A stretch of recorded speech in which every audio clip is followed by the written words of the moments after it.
Okay, let's continue. So how'd you do on the quiz? Pretty easy? Was everything on there that I said would be on there? Absolutely. I think yes myself, so I got 90. Got a 90. Well, all right, here we go. Let's do this. It's called segment and angle measures. So I don't think we'll get to the angle measure today. We'll finish that on Monday. Since we took a quiz today, I won't give you any homework tonight. All right. So let's talk about a few words. Coordinate. We're actually going to do a little math today. A little bit of algebra. How about that? A little bit, not much, but a little bit of algebra today for the first time. I don't think we've done any math so far, have we? Like arithmetic or algebra or anything. But we'll still do some of the same kind of stuff that we've been doing. Just do definitions and like how to label stuff.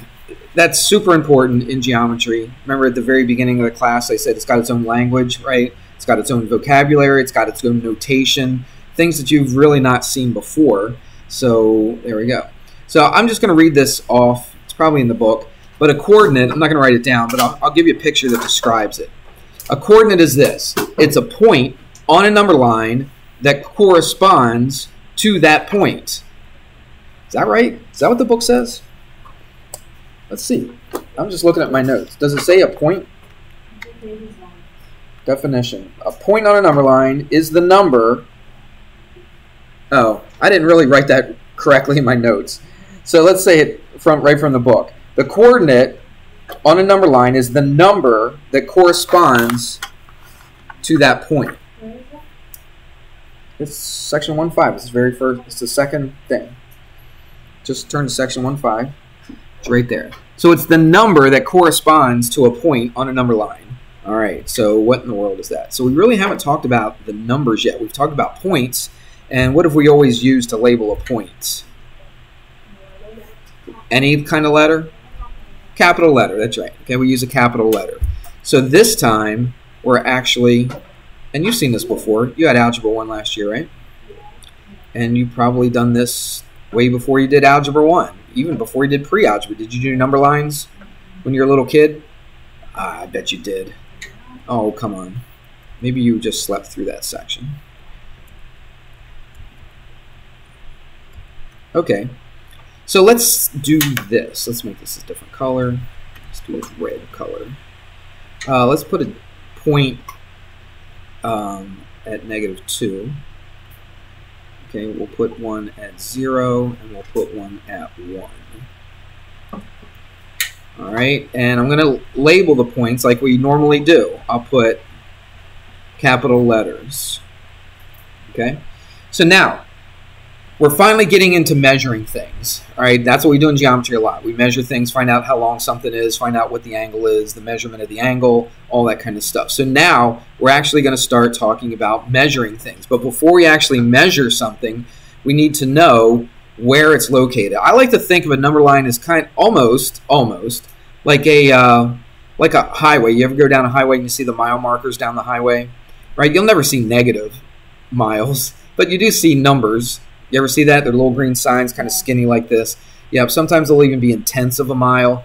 But you'll see mile markers along the highway. If you go down 95, you'll definitely see them. And like the exits correspond to the mile markers and all that kind of stuff. Right? So I kind of think of it like that. So here I am on a number line at -2, and I call that point A. So the coordinate of point A is what? It's -2. Okay, it's where it's located. All right, where is point A located? Well, it's not just on the line. It's located at the point or at the coordinate of -2. Everybody got it? What about point B? What's the coordinate of point B? It's 0. What's the coordinate of point C? It's 1. Very simple, okay? Everybody got me on that? And you got to have a starting point, and this is the starting point. This is where we begin, right? So coordinate, we're going to talk about that a lot. In fact, we have whole sections like the coordinate plane, and we talk about when we start doing graphs. Did you do this in Algebra 1 where you had an X and Y axis, rise over run, and all that kind of stuff? Yeah. Those are coordinates on there as well. This just is one axis, right? You don't have the Y axis on here. It's just one axis, but you've seen this before. It's pretty basic stuff, but we got to start somewhere, don't we? Let's talk about this. Let's talk about the length of a segment. The length of a segment.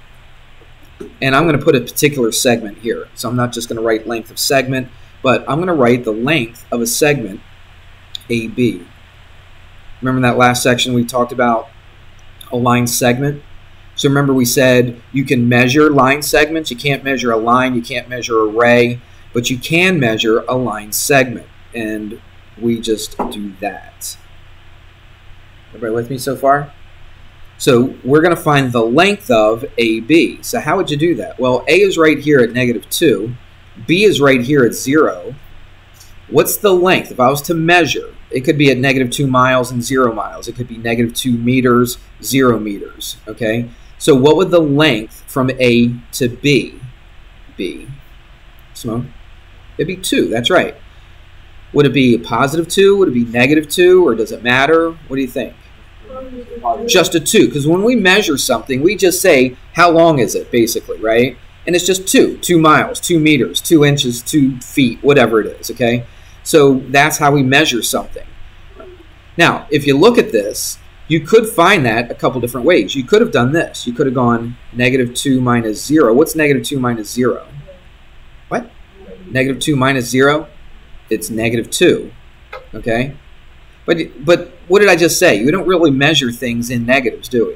All right. So what we can do is just say, even though it's got a negative right there, how long is it? It's 2, right? Or you could go this way. You could have gone 0 minus -2. What's 0 minus -2?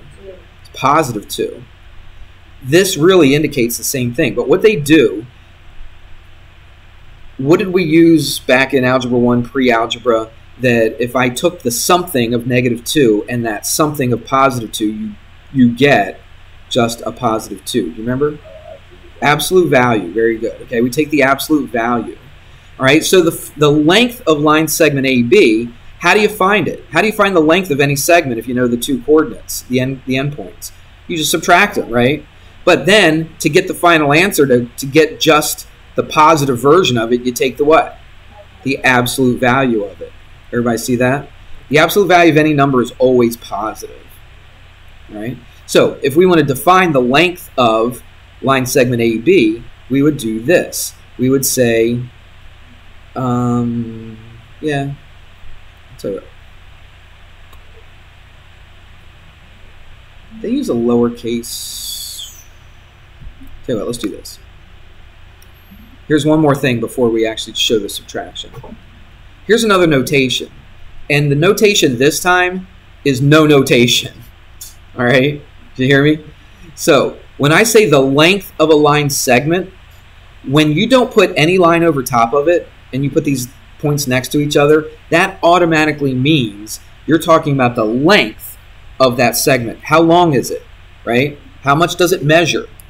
That thing right there. So if you put 2 points next to each other, you don't put a line with arrows, you don't put a line with 1 arrow, you don't put a line with no arrows, you don't put anything on top of it. That right there, just this thing right here, means what? The length of that line segment. You follow me on that? So when you do that, you're looking for a number. When they just say AB is equal to what?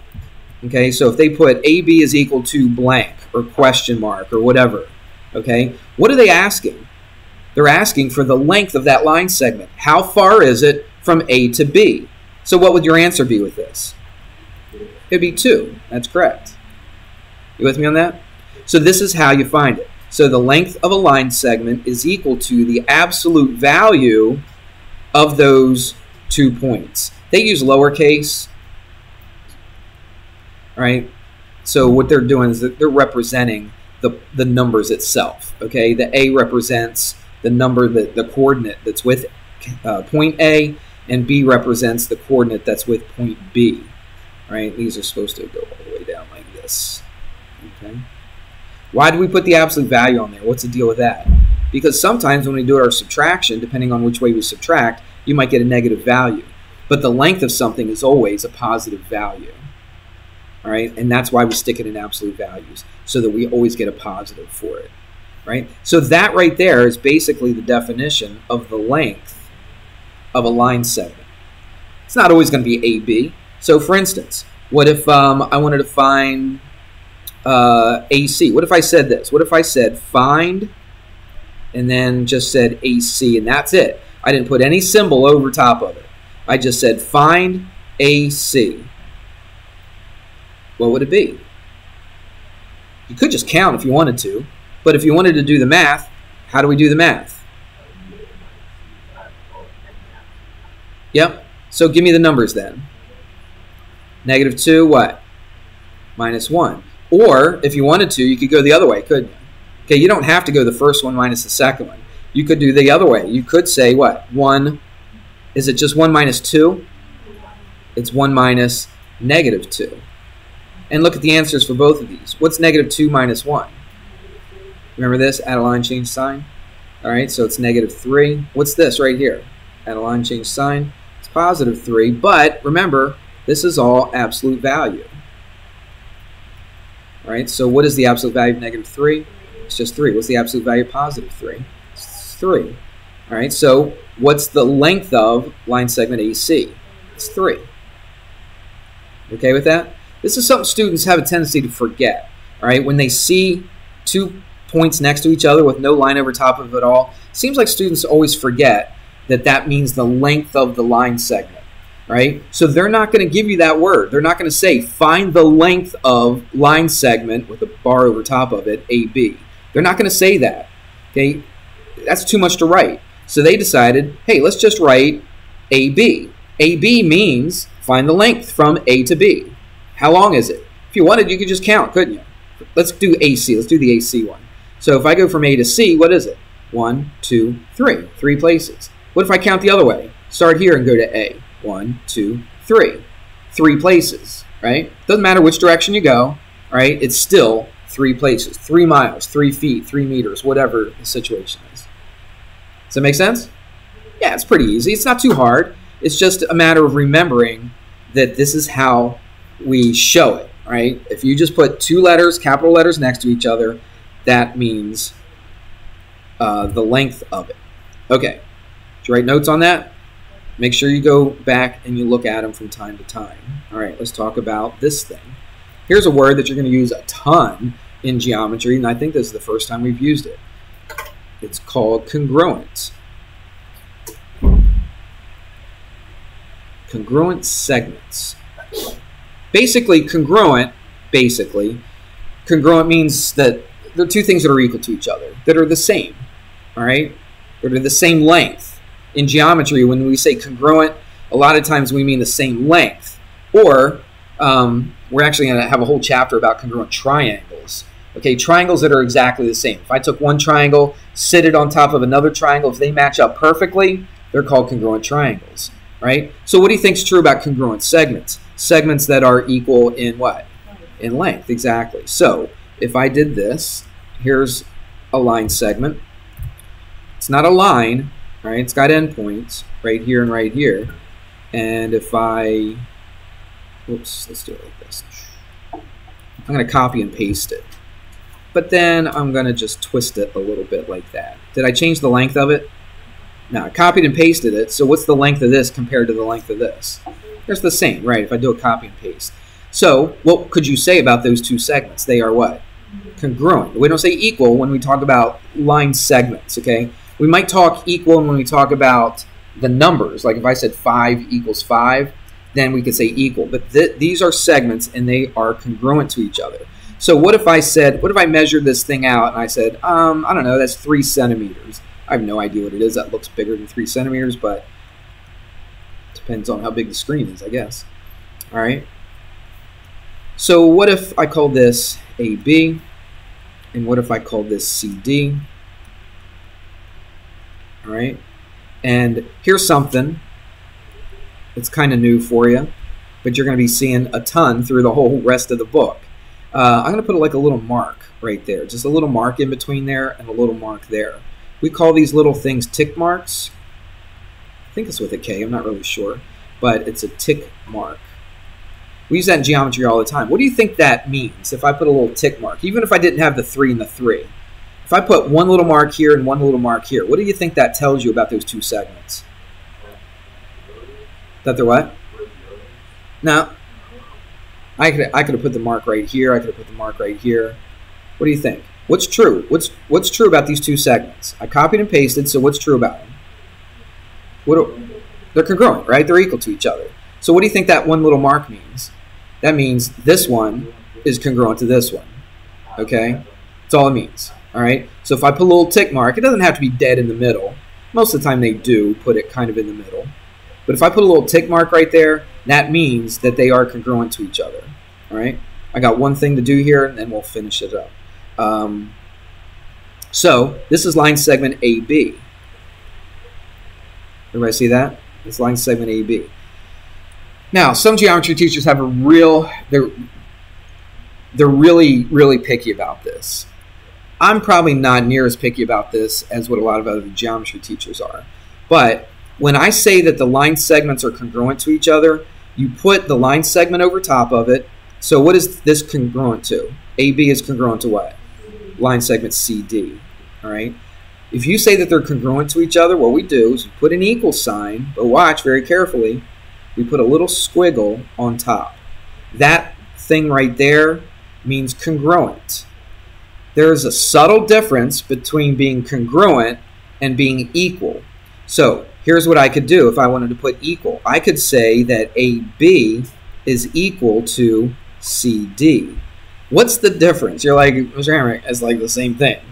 But it's not. It's a subtle difference.